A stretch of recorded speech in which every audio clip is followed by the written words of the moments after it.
तर मला वाटतं हा एनडीएचा अंतर्गत प्रश्न आहे, परंतु नक्कीच नेमकं कशामुळे हे मंत्रिपद मिळालं नाही की मंत्रिपद स्वीकारलं नाही, कारण स्वीकारण्याचं एक वेगळं कारण जरी समोर आलं असलं तरी अनेक ठिकाणी ही चर्चा आहे की कदाचित अंतर्गत धुसफूस ही चव्हाट्यावर येऊ नये यासाठी हे नाकारलं, अशी एक चर्चा आहे. परंतु हा त्यांचा अंतर्गत प्रश्न आहे.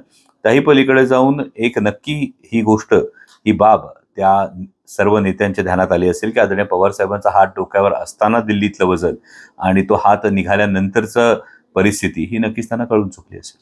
वडेट्टीवारांनी असा दावा केला की शरद पवार गटातनं म्हणजे राष्ट्रवादी काँग्रेस फुटीनंतर आणि शिवसेना फुटीनंतर जे 40 आमदार गेलेले आहेत ते पुन्हा परत येतील महिनाभरात. हा परत येण्याची त्यांची धडपड ही होणं स्वाभाविक आहे. ते परत येतील यापेक्षा महत्वाचं त्यांना परत घेतील का हा महत्वाचा प्रश्न आहे. कारण जर लोकसभा निवडणुकीचा पॅटर्न जर बघितला तर महाराष्ट्रातल्या तब्बल 150 ते 155 विधानसभा मतदारसंघांमध्ये महाविकास आघाडी ही पुढे आहे.